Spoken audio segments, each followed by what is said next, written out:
அனைவருக்கும் அன்பான வணக்கம். இது கதைகளை. நான் உங்கள் ஹேமலதா ஜெகநாத். திரு சாவி எழுதிய வழிப்போக்கன். முன்னுரை. உலகத்தில் எல்லோரும் வழிப்போக்கர்களே. ஒவ்வொருவரும் ஒவ்வொரு வழியில் போய்கொண்டிருக்கிறார்கள். சிலர் எங்கே போகிறோம் என்கிற லட்சியமே இல்லாமல் போய்கொண்டிருக்கிறார்கள். சிலர் இருட்டிலே நடக்கிறார்கள். சிலர் ஒளியிலே நடக்கிறார்கள். சிலர் ஒளியை தேடி நடக்கிறார்கள். சிலர் கல்லும் முள்ளும் நிறைந்த கரடுமுரடான பாதையில் நடக்கிறார்கள். சிலர் பட்டு விரித்த பாதையில் செல்கிறார்கள்.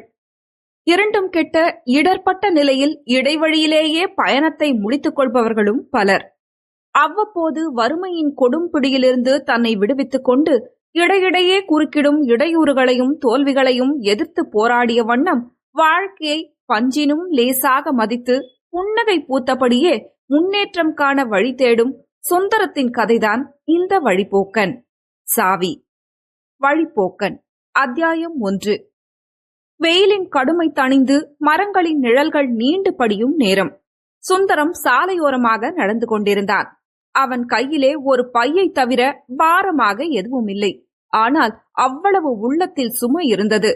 அவன் தன் முகத்தை துடைத்துக் கொள்ள பைக்குள் இருந்த கைக்குட்டையை எடுத்தான். அத்துடன் சட்டை பைக்குள் பாதியாக மடித்து வைக்கப்பட்டிருந்த கார்டு ஒன்றும் வெளியே வந்தது. அது அவன் மனைவி எழுதிய கடிதம். நமஸ்காரம். தங்களுக்கு ஆண் குழந்தை பிறந்திருக்கிறான். வரும் புதன்கிழமையன்று நாமகரணம் நடக்கிறது. நம் தலச்சன் குழந்தைக்கு பெயர் சூட்டிய போது தாங்கள் வராமலே இருந்து விட்டீர்கள். அதை பற்றி என் அம்மா இன்னமும் பெரும் குறையாக சொல்லிக் கொண்டிருக்கிறார். இம்முறையாவது தாங்கள் அவசியம் வந்து குழந்தைகளை பார்த்துவிட்டு போகும்படி பிரார்த்திக்கிறேன். முடியுமானால் வரும்போது பட்டணம் பாக்கும் வெற்றிலையும் ராமானுஜன் செட்டி கடை பெருங்காயமும் வாங்கி வரவும். கடிதத்தை படித்து முடித்த சுந்தரம் தனக்குள்ளே சிரித்துக் கொண்டான். மனைவியின் விருப்பப்படியே கிராமத்துக்கு வந்து 10 தினங்களுக்கு மேல் தங்கியாயிற்று. பொற்கொடி என துவளும் பச்சை குழந்தையையும் பார்த்தாயிற்று. இனி சென்னைக்கு போய் என்ன செய்வது?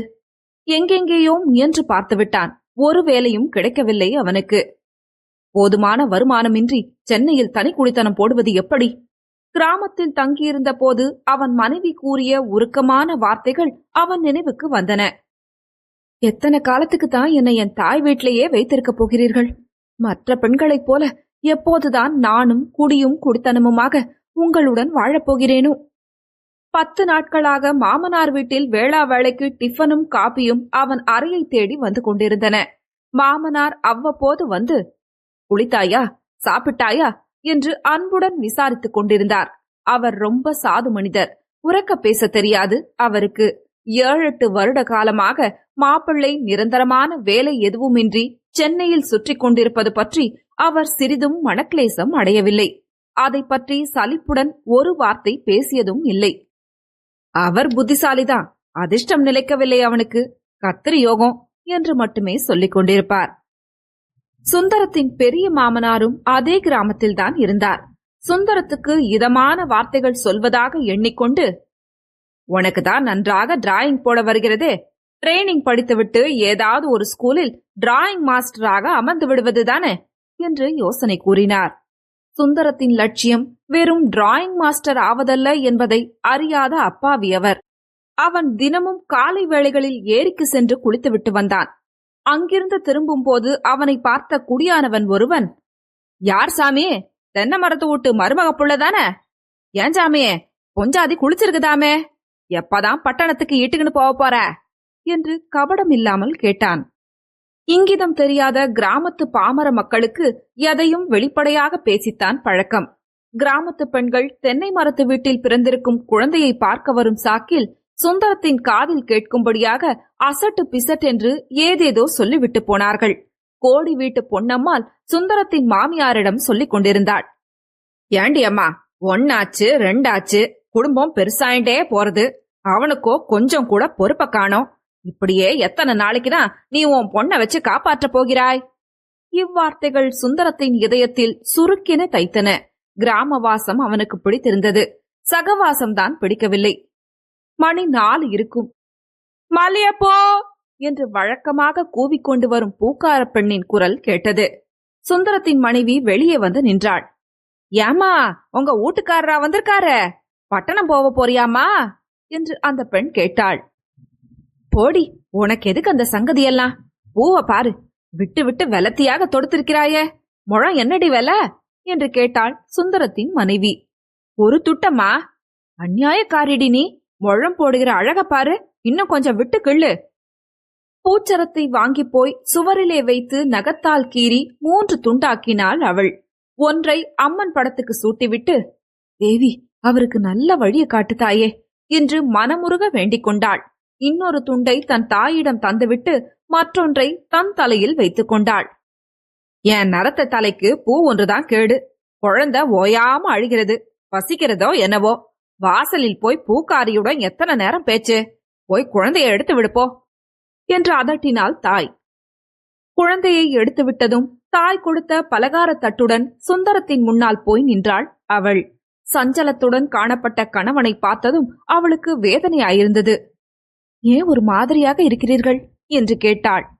ஒன்றுமில்ல, நாளை 4 மணிக்கு நான் புறப்படுறேன் என்றான் சுந்தரம். இன்னும் 10 நாள் இருந்துவிட்டு போகிறேன் என்று சொன்னீர்களே, அதற்குள் என்ன நினைத்துக் கொண்டீர்கள்?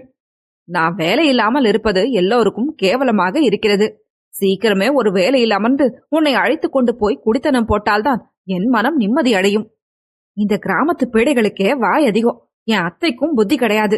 அவர்கள் ஏதோ சொல்லிவிட்டார்கள் என்று நீங்கள் அவசரப்பட்டு போக வேண்டாம். உங்களை அனுப்புவதற்கே எனக்கு சங்கடமா இருக்கிறது. நான் லெட்டர் போடுகிறேன். 2 மாதத்துக்குள் உன்னை அழைத்து போகிறேன். நீ கண் கலங்காதே.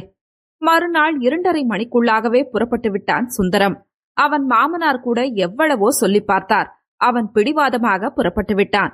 கணவன் புறப்படும் சமயத்தில் ஒரு காகித பொட்டலத்தை கொண்டு வந்து கொடுத்து, இந்தாருங்கள், இதை வைத்துக் கொள்ளுங்கள் என்றாள் அவன் மனைவி. சுந்தரம் அதை பிரித்து பார்த்தான். அதில் 5 ரூபாய் நோட்டுகள் 2ம் ஒற்றை ரூபாய் நாணயங்கள் 5ம் இருந்தன. 15 ரூபாய். இது ஏது உனக்கு? பிறந்த குழந்தையை பார்க்க வந்தவர்கள் ஆசீர்வாதமாக கொடுத்து விட்டு போனார்கள். குழந்தைக்கு ஒரு வெள்ளி அரஞ்சான் செய்து போடலாம் என்று இருந்தேன். இந்த சமயம் அது உங்களுக்கு உதவியா இருக்குமே என்று தோன்றியது. ஹோட்டலில் சாப்பாடு டிக்கெட் புத்தகம் ஒன்று வாங்கிக் கொள்ளுங்கள் என்றாள். சுந்தரத்தின் நெஞ்சம் நெகிழ்ந்து விட்டது. புறப்படும் சமயத்தில் கண்ணீர் விடக்கூடாது என்று மனைவிக்கு ஆறுதல் கூறியவன் தன் துக்கத்தை அடக்கிக் கொள்ள முடியாமல் தவித்தான்.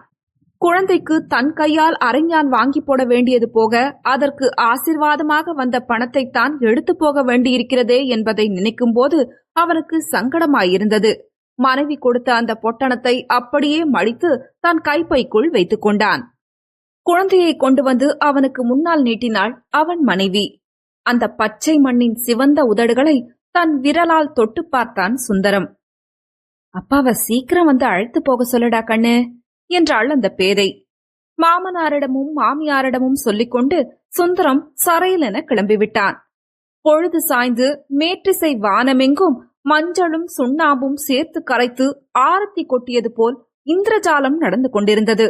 எந்த சைத்திரிகன் தீட்டிய வண்ண ஜாலமோ அது. பாலாற்றுக்குள் சரிவாக இறங்கும் பாதைக்கருகே வந்துவிட்டான் அவன்.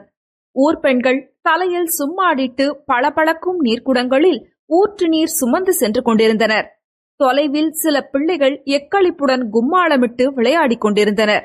ஆவினங்கள் கிண்கிணி ஓசை எழுப்பிய வண்ணம் வீடு திரும்பிக் கொண்டிருந்தன. ஆற்று மணலில் தோண்டப்பெற்ற பளிங்கு போன்ற ஊற்று சுழல்தான் நீண்ட காலமாக சுற்றுப்புற மக்களுக்கு குடித்தண்ணீர் வழங்கி வருகிறது. அதன் கரையில் ஒரு பிள்ளையார் கோவில். அந்த கோவிலின் முன்னால் ஒரு விளாமரம். சுந்தரம் விநாயகர் கோவிலை வலமாக வந்தான். அந்த விளாமரத்தின் கீழே இருந்த அகலமான பாறை மீது போய் அமர்ந்து யோசிக்கலானான். தொக்கென விழுந்த விளாம்பழம் ஒன்று அவன் சிந்தனையை கலைத்தது. அதை எடுத்து பார்த்தான். நன்றாக கனிந்து உள்ளுக்குள்ளேயே பற்றற்று பக்குவப்பட்டிருந்தது அப்பழம். அந்த விளாம்பழத்தை கண்டதுமே சுந்தரத்துக்கு அவளுடைய நினைவு தோன்றிவிட்டது. தம் இளம் பிராயத்தில் இதே பிள்ளையார் கோவில் எதிரில் இதே விளாமரத்தடியில் அவளுடன் சிரித்து விளையாடி மகிழ்ந்த நாட்களெல்லாம் அவன் நினைவில் பசுமையாக தோன்றத் தொடங்கின. டேய் சுந்தர், எனக்கு ஒரு பழம் பறித்து போடுடா, சகுந்தலா கெஞ்சினாள். போட முடியாது, போடி. இது விளாமரத்தின் மீது உட்கார்ந்திருந்த சுந்தரின் மறுப்பு. இரு, என் தாத்தாவிடம் போய் சொல்கிறேன். சுந்தர் ஆற்றங்கரை விளாமரத்தில் ஏறி உட்கார்ந்திருக்கிறான் என்று. சுந்தரின் வயிற்றில் பகீர் என்றது. பாடம் படிக்காமல் அவன் ஆற்றங்கரைக்கு வந்திருக்கும் விஷயம் சகுந்தலாவின் தாத்தாவுக்கு தெரிந்தால்? ஐயோ வேண்டாமடி, உனக்கு வேண்டிய பழம் போடுகிறேன், இந்தா பழம் நிறைந்த கிளையொன்றை பலமாக ஓர் உலுக்கு உலுக்கினான் அவன். அந்த உலுக்கில் டொக் டொக் என்று 2 கீழே விழுந்தன. அவற்றைத் தொடர்ந்து சுந்தரம் குதித்தான். பிள்ளையாருக்கு விளாம்பழம் என்றால் பிரியமா, இதில் ஒன்று பிள்ளையாருக்கு, இன்னொன்று எனக்கு என்றாள் சகுந்தலா. எனக்கு?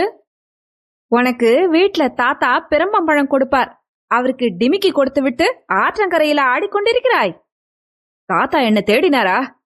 சுந்தர் எங்கே தொலைந்தான்? பள்ளிக்கூடம் விட்டு 1/2 மணி நேரம் ஆச்சே என்று கேட்டார்.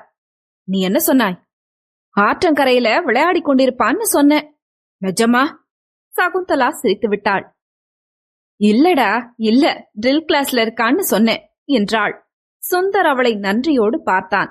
சகுந்தலா விளாம்பழத்தை தின்று தீர்த்தாள். பிறகு கையில் குடத்துடன் ஊற்று நீரை நோக்கி நடந்தாள் சகுந்தலா. அவளுக்கு பின்னால் சுந்தரும் நடந்தான்.